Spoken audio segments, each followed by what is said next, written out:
My name is Nova Kincaid, 28 years old. Most founders build in borrowed garages. I built in the hum of our family's glass office where love and power shared a desk nameplate. Dawson Dynamics was Thomas Dawson's creation and Susan Dawson's mirror polish, the house that shaped me, until it tried to swallow me whole. Days bled into nights as I pushed DawsonSync toward the edge of what logistics math could do. I wrote until the cursor felt like a pulse, teaching our model how to anticipate supply shocks, unclog warehouses, and move inventory like water following gravity. Ryan sat 2 feet away in a rolling chair that squeaked through every 2 a.m. sprint. He had the best debugging face, eyes narrowed like surgeons, jokes loaded for when the code fought back. We ate cold pad thai from the carton and high-fived when the forecast delta finally came under 0.7%.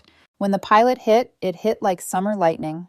Carlos Vega's chain signed, and with their rollout, the dashboards flashed the kind of numbers that make boardrooms sit up straight, waist down, on-time fulfillment up, a contract that tipped past 9 figures. I remember the boardroom that morning, glass on 3 sides, Austin's heat pressed against the horizon. I clicked to the final slide. Ryan squeezed my knee under the table. Thomas nodded, pleased in the way men nod when they see their own reflection in your work. Susan's smile didn't quite reach her eyes, but she whispered, "Good optics," and straightened my blazer as if presentation were the product. Monica floated in 15 minutes late and let the room rearrange around her. She is 2 years older and, in our family myth, born with vision. She knows every investor by first name and can say platform 5 ways without meaning it once. After the meeting, I heard her in the hallway, laughing into someone's camera. DawsonSync is just the beginning. My plan takes us global. My plan.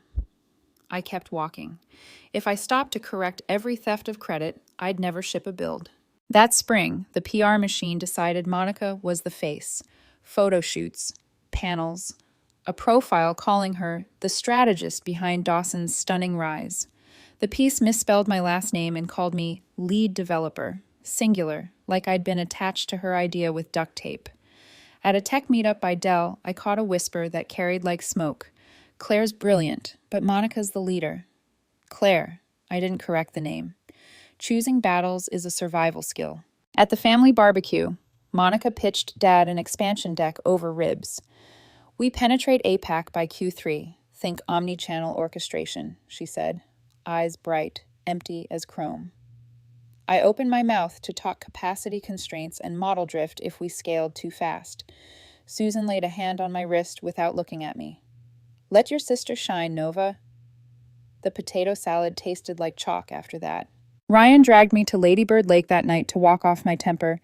He kicked a pebble into the water and said, "You're building the engine and they're pretending the hood ornament is doing the driving." I wanted to defend them. Habit. They're proud, I said. They just see different pieces. He stopped and faced me. Then protect your peace. That word clung to me. Protect. Not sabotage, not revenge, insurance. Months earlier, I had sketched a contingency on a napkin, a maintenance lock that would require authenticated steward access to keep our sequence models healthy. Done right, it would be indistinguishable from a best practice security protocol. Necessary. Ethical. It would also ensure that whoever performed the work actually knew what they were doing. At the time, I filed the sketch away as paranoia. Now it felt like air. By late summer, I could feel the corporate tectonics shifting. Thomas's emails to me shortened. ETA on patch? Client wants visuals. The long notes went to Monica. Loved the deck? Investors thrilled. In the office kitchen, an engineer whispered. Heard Monica's lining up a CEO photo shoot and stared at the floor like names might be listening. Carlos pulled me aside after a site demo. Your app's a game changer, Nova. Don't let anyone rewrite that. He meant it kindly. It still landed like a warning. The muggy Friday dinner came with its own weather. Condensation on the water glasses, the air conditioner losing a polite fight with October. The table was set nicely, like we were all pretending to be a family in a magazine. I wore a navy dress I saved for board pitches because it makes me feel like gravity works in my favor. Ryan wasn't invited, just family, Susan had said, like we weren't building a life together, 2 laptops and a lease at a time. The first 5 minutes performed normal. Bread passed, Thomas asking about traffic as if we hadn't all driven the same road to get here. Monica scrolled under the table and smiled at something only she could see. Then Thomas set his fork down, and the room pivoted. "Nova," he said, voice even, jaw set. "For the good of the company, you're going to step down from your role, effective next week. Monica will assume CEO." The sentence was clean, like a blade. I didn't blink. "I'm the architect of DawsonSync," I said, not loud, not shaking. "We just booked $100 million on the back of my code. You want to sever the spine and hand the body to a brand?" Susan's tone went porcelain. "Don't be dramatic. Families evolve. You're brilliant at the technical side. Monica has the vision to lead." Her eyes skipped past mine like eye contact might contaminate her certainty. Monica leaned back, the queen of a table that had already bowed. "You'll still be important," she said, like she was offering me a dollhouse after bulldozing my home. "Just not front-facing." "Front-facing," I repeated, and tasted rust. Thomas folded his hands, verdict already printed. "If you can't support this direction, you should resign by Monday." He didn't pause before the knife's second edge. "Otherwise, we'll have to reconsider your place in this family." There it was. Job as blood oath, obedience as love. A merger of roles I should have unmixed years ago. I looked at each of them in turn. The father who taught me to debug by telling me to fix the problem, not the blame. The mother who could balance a budget to the cent but refused to count the cost of favoritism. The sister who had learned that confidence, delivered loudly, can be mistaken for competence if the room is complicit. The only sound for a long breath was the air conditioner giving up. I swallowed. The word protect scratched at the back of my throat like a match that wanted friction. I set my napkin down, exactly parallel to the knife, old perfectionism refusing to abandon me even now, and said, "Thank you for the clarity." Monica smirked, already victorious. Susan reached for her wine. Thomas waited for me to bend. Instead, I lifted my water glass as if to toast and said, "Noted." Behind the calm, the napkin sketch in my head burned into a blueprint. What they didn't know, what none of them had ever bothered to learn, is that some systems crash silently before the warning lights come on. And some daughters do too. I stood. The chair legs rasped the tile like a sound effect no one had planned for. "Enjoy your dinner," I said, and left them to it. Outside, the heat hit like a wall. I texted Ryan one word, "Ready." His reply came back before I had reached the curb. "Come home." I walked to the car, feeling strangely light, like the first second after a skydive when gravity remembers you. But fear hasn't. Somewhere between the driveway and the street, a different kind of loyalty took root. Loyalty to the person who built the engine. Insurance, I thought. Not sabotage. Insurance. The night smelled like rain that might never arrive. I buckled in and watched the house shrink in the mirror as we pulled away. I didn't cry. I counted breaths and endpoints and the hours until a maintenance cycle I hadn't yet written could exist. They believed they had locked me out. They had, in fact, locked themselves in. I didn't sleep that night. Not because I was crying, I'd done that in other chapters, but because my brain snapped into the clean, merciless rhythm of a deployment window. Ryan brewed coffee that tasted like resolve and rolled the whiteboard out from behind our bookshelf. The apartment hummed with the air conditioner and the soft whir of our laptops waking up. Austin's neon slid across the blinds in patient stripes. "Insurance, not sabotage," he said, uncapping a marker. "We keep repeating that." I nodded. "A steward lock. Critical systems shouldn't run without qualified oversight. We're enforcing the oversight." We diagrammed the arteries of DawsonSync, where the demand forecasting sequence models refreshed, where anomaly detection fed corrective signals to routing, where the job schedulers touched live warehouses. The lock couldn't be cosmetic. It had to sit where negligence would otherwise corrode the machine. Every 72 hours, the models required a maintenance re-auth, a biometric handshake plus a small, human-in-the-loop health checklist. Without it, the algorithm wouldn't die. It would downshift, graceful degradation, to prevent bad data from torching live operations. That was the ethical line. We wouldn't burn anything down. We would refuse to pretend expertise is optional. We wrote the code like surgeons. Steady hands, no theatrics. I tucked the control behind what looked like an enterprise security update that legal had already greenlit months ago. The UI prompt lived in an admin pane Monica never opened. We disguised the heartbeat as routine telemetry. The first time I pressed my finger to the reader and watched the sequence hum at full fidelity again, something unclenched behind my ribs. My work, affirmed by the person who built it. No more ghost labor. 72 hours, Ryan said, setting a timer on his phone. You're certain? 72, I said. Weekends exist, but negligence shouldn't. We tested failure modes. What if a storm knocked out a server farm? What if the prompt queued? While a warehouse was mid-pick during peak, in every branch, the system fell back to safe plans. Slower, yes, but honest.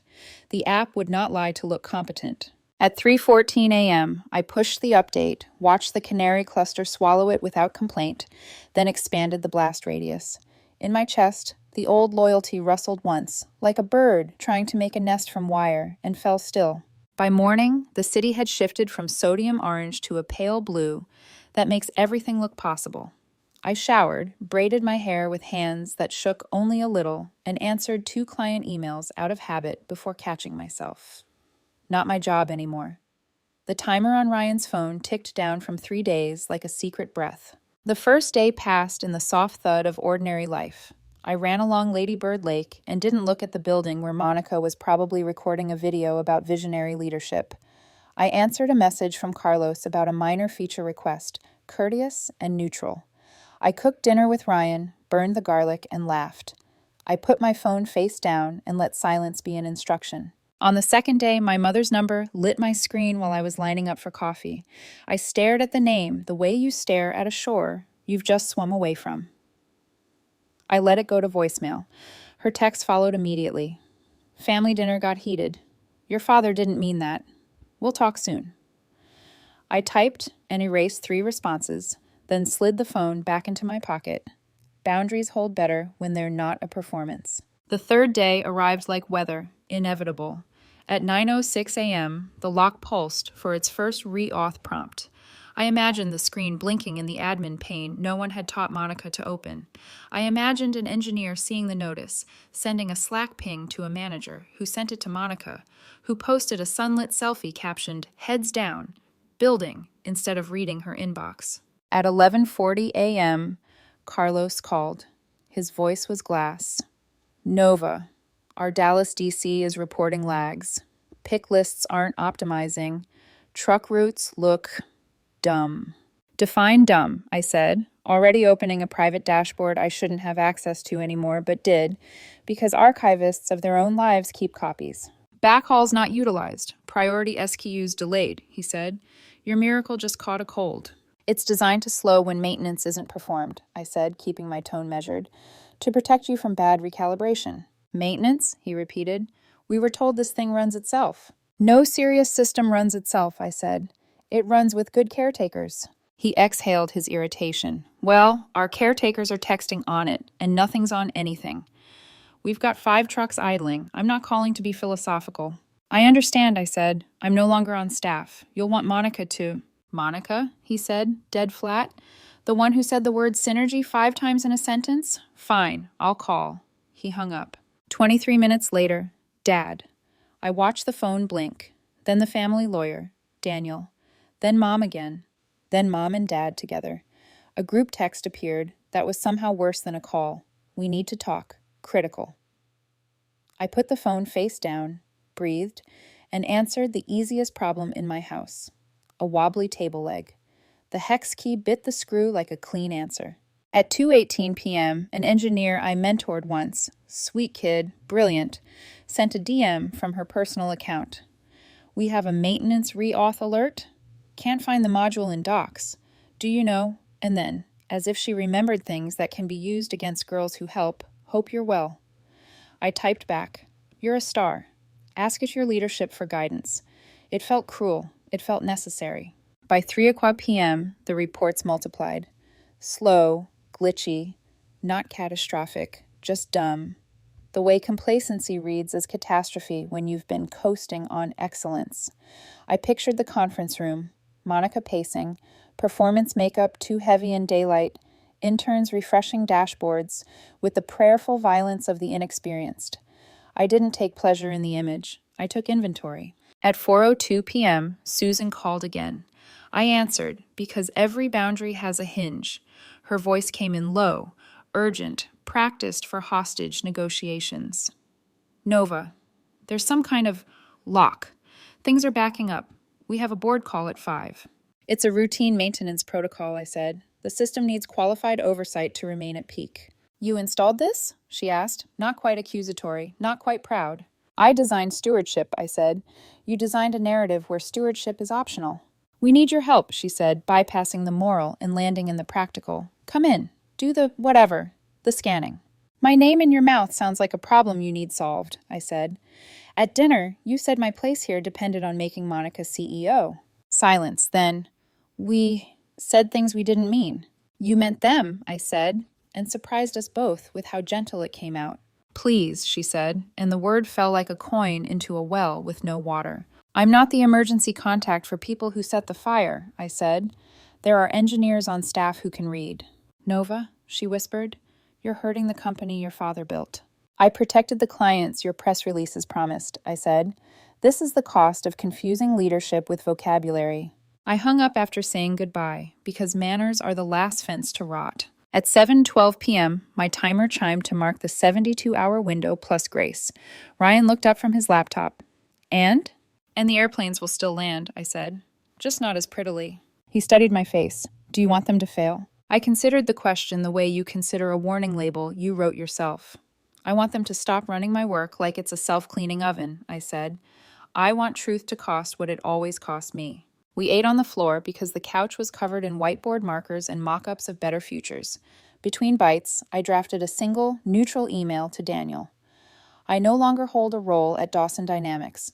The platform requires scheduled steward re-authentication. Any qualified leader may perform it by following internal documentation stored in the admin console. I signed it with my full name because girls learn to notarize their own existence. At midnight, my phone lit the dark like a siren. Carlos again. Your mother says you've installed a fingerprint prison, he snapped. It's a gate, I said. There's a difference. Can you open it? I already did, I said. 3 days ago, when I left documentation and a prompt they didn't read. He didn't answer right away. When he did, his voice had lost its blade. I chose you for a reason, he said. I forgot rooms have politics. Rooms are made of them, I said. So are families. He cleared his throat. If they don't stabilize this by tomorrow, we'll pull back to a partial contract. I thanked him for the heads up and slept for 3 hours like a person who knows the sun will rise whether or not she asks it to. In the morning, I brewed coffee while the timer ticked toward another prompt they would ignore. I thought of my father's favorite lesson when I was 12, when my code broke his ancient spreadsheet. Fix the system so the mistake can't repeat. I had. He just didn't like where the fix lived. At 9:03 a.m., my phone buzzed with a new number. The board's outside counsel. Ryan raised his eyebrows. I flipped the screen, let it buzz itself hoarse, and said to nobody and to everyone, you made your choice. Then I opened my laptop and started a new repo with a new name that didn't belong to them. Insurance, not sabotage. But protection, finally, for me. By Monday morning, Austin's skyline looked different. Or maybe it was just me. The sun caught on every glass tower like it was trying to expose the truth hiding inside.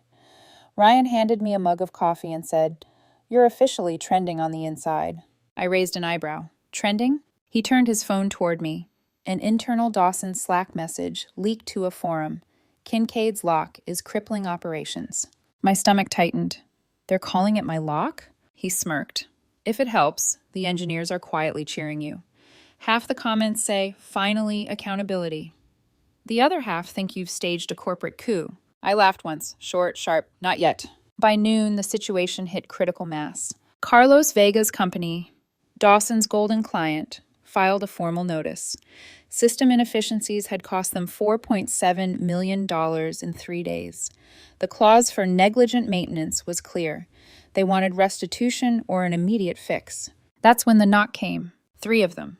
Clean, legal. Ryan opened the door.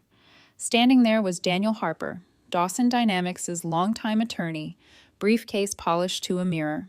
Ms. Kincaid, he said, his tone flat as a balance sheet. Your father sent me. Of course he did. Daniel entered like someone already cataloging the furniture for asset seizure. He sat, crossed his legs, and slid a document across the table.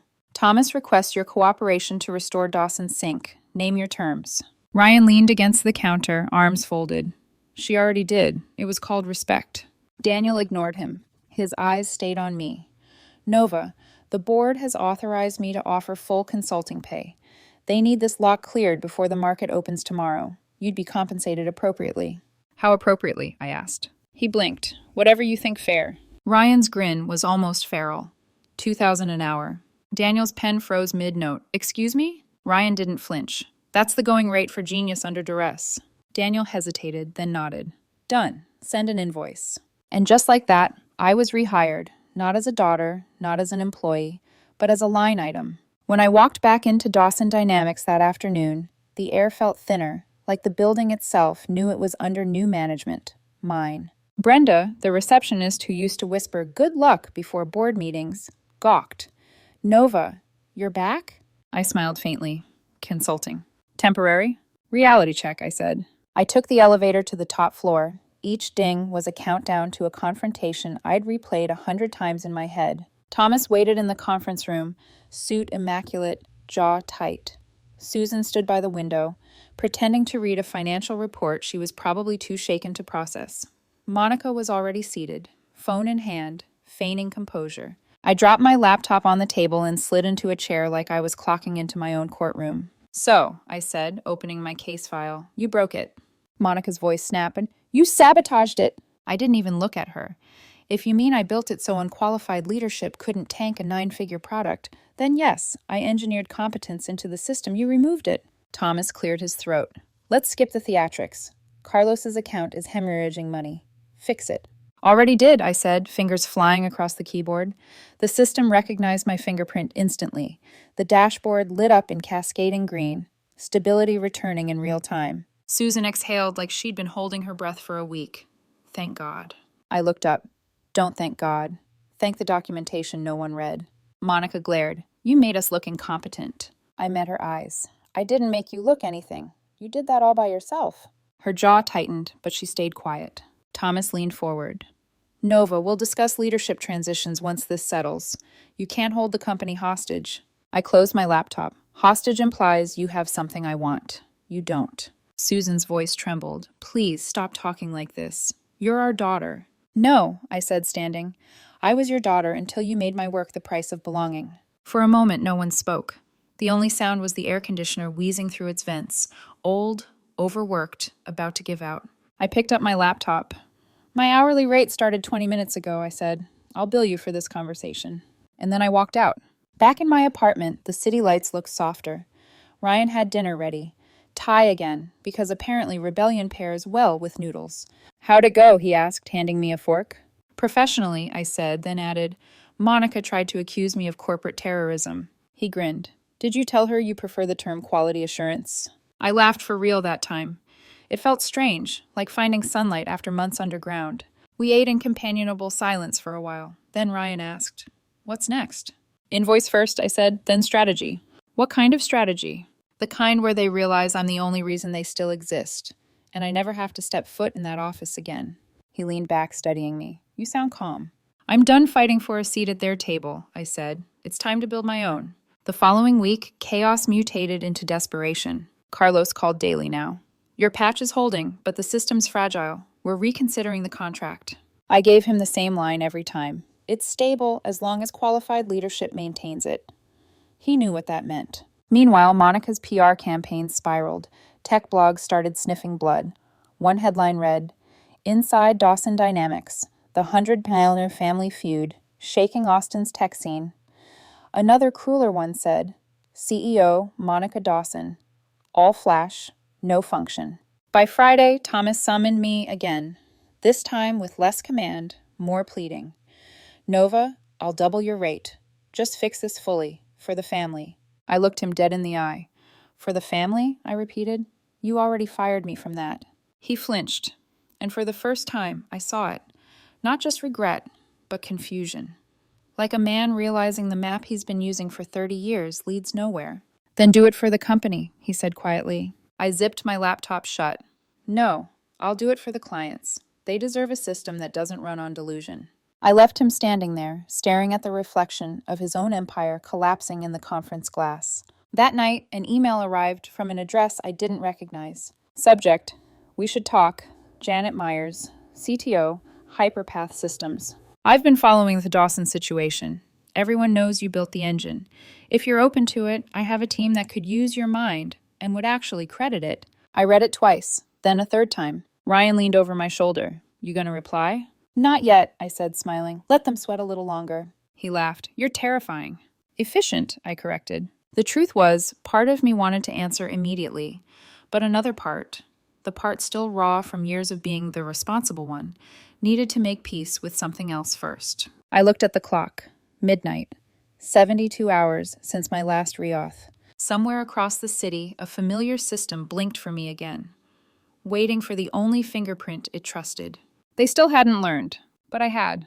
This time I wasn't fixing anyone. I was designing an exit. 3 months later, Austin bloomed under the kind of heat that made ambition feel combustible. The tech gossip cycle had moved on, or so everyone thought. Dawson Dynamics was still staggering, kept upright by legacy contracts and damage control interviews Monica couldn't quite nail. The official story was that a technical irregularity had caused temporary instability. The unofficial one? That I, Nova Kincaid, had single-handedly brought a multi-million-dollar company to its knees. And yet invitations still came. Journalists wanted quotes. Recruiters wanted off-the-record chats. Even a podcast called Vision and Venture reached out for a segment titled The Ghost in the Code. I ignored them all, until one day I didn't, because the next invitation came embossed, handwritten, and nauseatingly familiar. Monica Dawson and Eric Langley cordially invite you to their wedding. Hillcrest Manor, Austin, 5:00 p.m. I laughed when I opened it, not because it was funny, but because the universe had a taste for irony. Ryan looked over my shoulder. You're not actually thinking of going? Oh, I'm going, I said, sliding the card back into its envelope. She wants an audience? I'll give her one. The day of the wedding, Hillcrest shimmered like an Instagram filter come to life. Glass chandeliers, roses in symmetrical abundance, and a champagne cart that probably cost more than a junior engineer's salary. I wore black, not as protest, as clarity. The moment I stepped into the marble foyer, I could feel the stares, some curious, some fearful, a few downright reverent, because by now the myth of the lock had become a legend in Austin's tech scene. Carlos was there too, leaning against the bar with a drink that looked like regret. Didn't expect to see you here, he said, raising his glass. Curiosity, I replied, and closure. He gave a half smile. You planning fireworks? Something quieter, I said. Quieter lasts longer. Dinner began in a ballroom glowing gold. Monica floated through the tables in a dress that sparkled like a confession waiting to happen. Thomas and Susan followed her, both thinner, both pretending not to see me. Then came the speeches. Best man, maid of honor, Monica's obligatory self-congratulatory toast about family resilience. That's when I stood. The microphone wasn't part of my plan, but opportunity is rarely polite. Before we raise a glass, I said, my voice carrying over the clink of cutlery, there's a small matter of truth we left unfinished. The crowd froze. Monica's smile faltered. DawsonSync, I continued, relied on a proprietary maintenance system, one that required qualified oversight to function. When that oversight was removed, the system responded accordingly, not sabotage, stewardship. A ripple of confusion moved through the guests, mostly investors and industry faces who suddenly looked very alert. Without that oversight, I said, the app failed, exactly as designed. You see, I built the engine. They removed the driver. Gasps. Phones lifted discreetly. Somewhere, a champagne flute shattered. Monica pushed through the crowd, her voice shrill and cracking. You're humiliating us. No, I said softly, meeting her eyes. You did that when you called me replaceable. Thomas tried to intervene, his voice low but shaking. Nova, enough. I turned to him. You wanted me to give up my position for the good of the company. How's that working out? Carlos, sitting near the front, leaned back in his chair. For the record, he said to no one in particular, she's not wrong. The tension snapped like a cable under weight. Susan stood, her composure fracturing. Nova, please, this is your sister's wedding. I know, I said, lowering the mic. That's why I waited until after the vows. I set it on the table and walked out, leaving a silence so thick it swallowed the music. Outside, the night air was cooler. Ryan was waiting by the valet, engine idling. As I reached the car, he grinned. You dropped a bomb in there. Not a bomb, I said, sliding into the seat. Just data. He laughed, shaking his head. They're never going to recover from that. They'll survive, I said, just smaller. Honest, maybe. As the car rolled down the winding drive, Hillcrest glowed behind us like a burning mirage. Beautiful, distant, and no longer mine. By the next morning, my phone was chaos. Headlines, tweets, screenshots from the wedding spreading like wildfire. The coder's revenge. Dawson's sister exposes family at 200K wedding. Engineer genius or corporate saboteur. The woman who locked a fortune. Monica Dawson meltdown caught on video. Ryan flipped his phone around. You broke the internet. I shrugged. It was due for maintenance. 2 weeks later, a non-disclosure agreement arrived in my inbox from Dawson Dynamics' legal team, attached to a settlement proposal, a consulting payout in exchange for silence, and a clause to preserve family reputation. I didn't even open it. I forwarded it to my lawyer with a one-line reply. Decline. Integrity isn't negotiable. That night, over takeout and tired laughter, Ryan said, You realize you've become a symbol, right? Every undercredited woman in tech just found their patron saint. I rolled my eyes. I'm not a saint. He grinned. No, you're better. You're the warning label. Then came Janet Myers. She didn't text this time. She called. Nova, she said, I've been following the aftermath. I don't recruit scandals. I recruit survivors. Come build with me. No politics, no puppetry, just code, equity, and freedom. Freedom. The word hit like oxygen. I looked across the room at Ryan, who was tinkering with a new prototype on his tablet.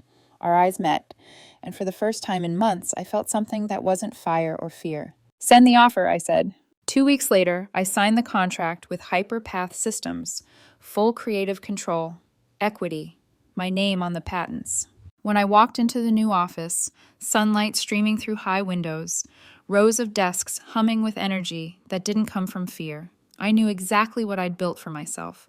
Not revenge, but rebirth. And as for Dawson Dynamics, within a month, they lost half their clients, including Carlos Vega's chain. A trade journal headline said it best. Dynasty dethroned. Dawson Dynamics files for restructuring.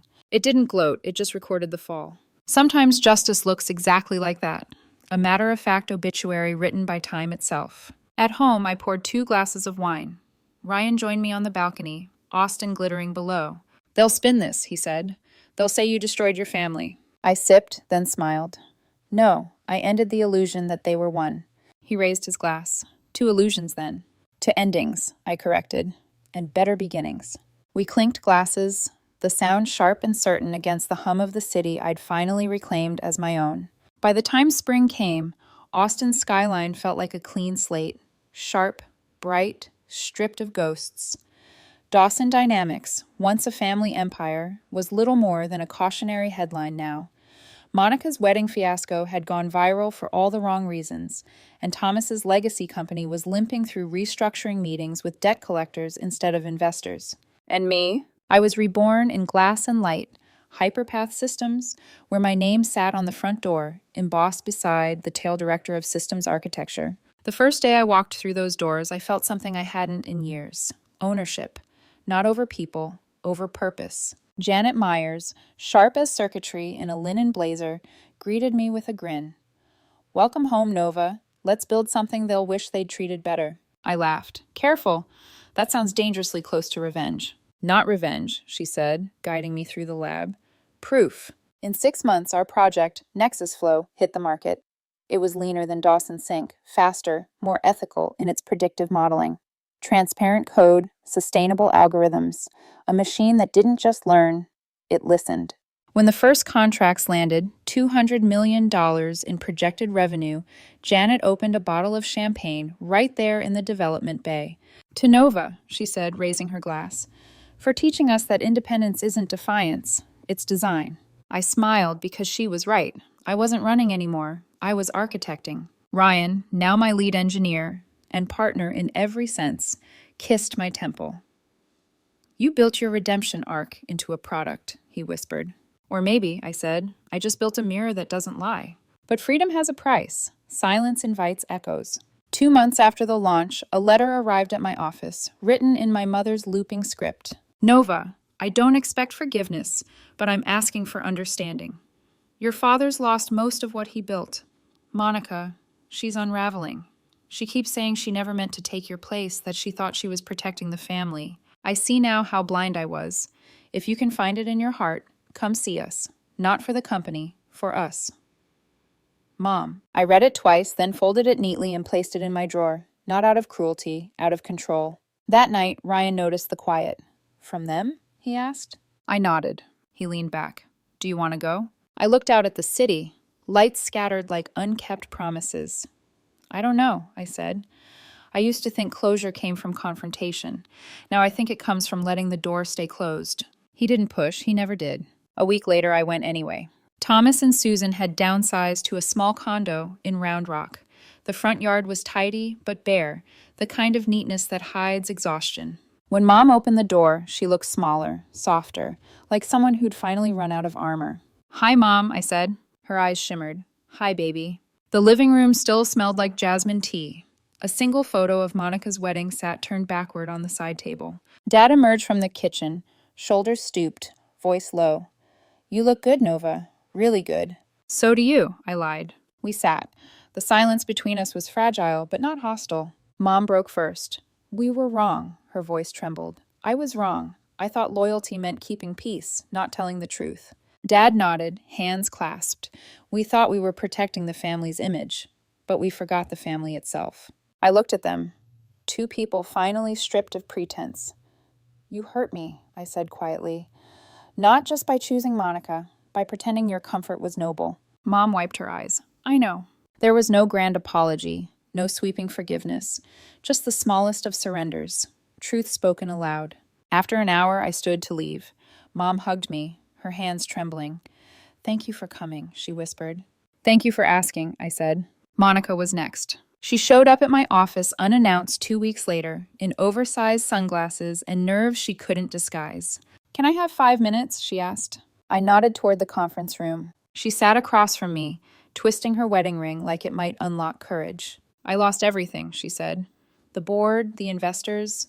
Eric filed for divorce last month. I stayed silent.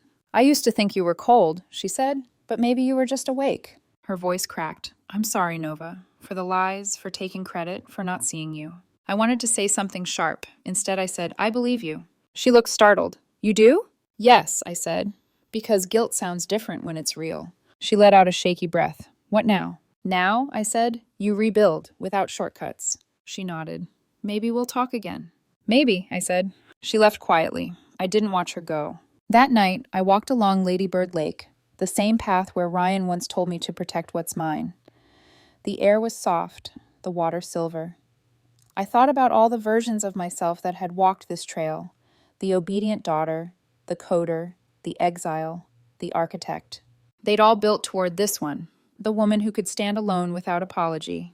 I took out my phone and drafted a message to my team. Next phase of Nexus Flow begins Monday.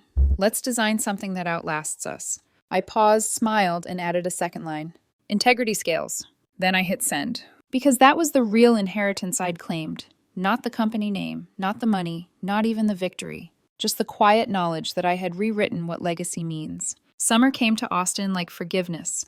Slow, reluctant, but steady. Nexus Flow was thriving. The office thrummed with the kind of energy you can't fake. Engineers debating passionately over optimization models, designers scribbling algorithms on glass walls, Janet pacing the floor with her coffee and a grin that meant another contract closed. Sometimes I'd stop mid-hallway and just listen, not to the hum of servers or the click of keyboards, but to the rhythm of belonging. This time it wasn't borrowed. It was mine. Ryan appeared at my doorway one Friday evening, sleeves rolled, hair a mess. You planning to ever leave this office? I smiled, saving my code. You're the one who said revolution doesn't take weekends off. Yeah, but even revolutions need dinner, he said, tossing me my keys. Come on, I have a surprise. He drove me to Lady Bird Lake, the place where our story had folded and unfolded 100 times. The skyline shimmered on the water, the city alive and unbothered by our ghosts. On the dock, a table waited. 2 candles, 1 bottle of champagne, and a single folded envelope. I turned to him. You planning a product launch or a proposal? He grinned. Neither. You hate public speeches. He handed me the envelope. Inside was a simple handwritten note. For everything we survived and everything we'll build next. R. Behind it 2 plane tickets to Lisbon. My breath caught. You're kidding. Hyperpath's opening a European division, he said. Janet wants us to lead it. 3 years. Full creative control, sunset offices by the coast. I laughed through tears I didn't expect. You're asking me to leave the city I rebuilt myself in. He stepped closer. I'm asking you to keep building, just under a different sky. The candles flickered in the wind, soft as an answer. Let's do it, I said. Before we left, I had one last stop to make. The Round Rock condo was quiet, its porch light dim. Mom answered the door in a robe, startled but smiling. Dad was asleep in his chair, a half-read book on his chest. I wanted to tell you in person, I said. We're moving to Lisbon. Her eyes widened. Lisbon? For work, for peace. She nodded, tears catching the corner of her smile. You always were the brave one. No, I said gently. Just the one who finally learned when to stop asking for permission. We stood in silence for a moment. Then she reached for my hand. Your father will be proud when he wakes up. Tell him I am too, I said. When I turned to go, she called after me. Nova! I stopped at the door. Don't let us become your wound, she said softly. I smiled. You're not. You're just part of the blueprint. The night before our flight, I walked through my apartment one last time. The walls still held echoes of the long nights, the arguments, the coding marathons, the rebirth. I paused by the window, watching the lights of downtown Austin, each one a story I'd already told. For the first time in years, I didn't feel like I was escaping. I was simply moving forward. I opened my laptop, the same one I'd used to build DawsonSync to destroy it, and to create Nexus Flow. I typed a single line of code, a note to myself embedded deep in the system's next update, and lesson 47.2.1, build to endure, not to prove. Then I hit save and closed it for good. Lisbon was salt and light. From our new office, I could see the ocean. Endless, unpredictable, honest. Hyperpath Europe grew faster than even Janet had expected. Within a year, Nexus Flow dominated the continent's logistics networks, praised for transparency and resilience. At the company's first anniversary gala, Janet raised her glass. To Nova and Ryan, she said, the architects who turned survival into structure. The room cheered. I caught Ryan's hand under the table. Told you, he whispered. Different sky. A month later, while sorting mail, I found a single package forwarded from Austin. No sender's name. Inside was a small silver USB drive and a note in my father's handwriting. Nova, the old system was failing long before you left. I just didn't have the courage to see it. Thank you for teaching us what accountability costs and why it's worth it. Love, Dad. I held it in my palm for a long time before plugging it in. The drive contained one file, a scanned image of a younger me, 10 years old, sitting beside him at his desk, typing my first line of code. Under it, he'd written, She already knew how to fix what I broke. I didn't cry. I just smiled and whispered, we're even. That evening, Ryan and I walked along the pier as the sun fell into the Atlantic, painting everything gold. He asked quietly, do you ever think about them? Sometimes, I said. Not with anger, more like gratitude disguised as distance. He nodded. And what do you think now? That independence wasn't revenge, I said. It was the blueprint for peace. He squeezed my hand, then we built it right. The sea wind tangled my hair, the waves murmuring against the shore. I closed my eyes and breathed in the salt, the light, the sound of a life rebuilt from the wreckage of someone else's dream. For the first time, I didn't need to look back to measure how far I'd come. The world ahead was still unwritten, but this time the pen was mine.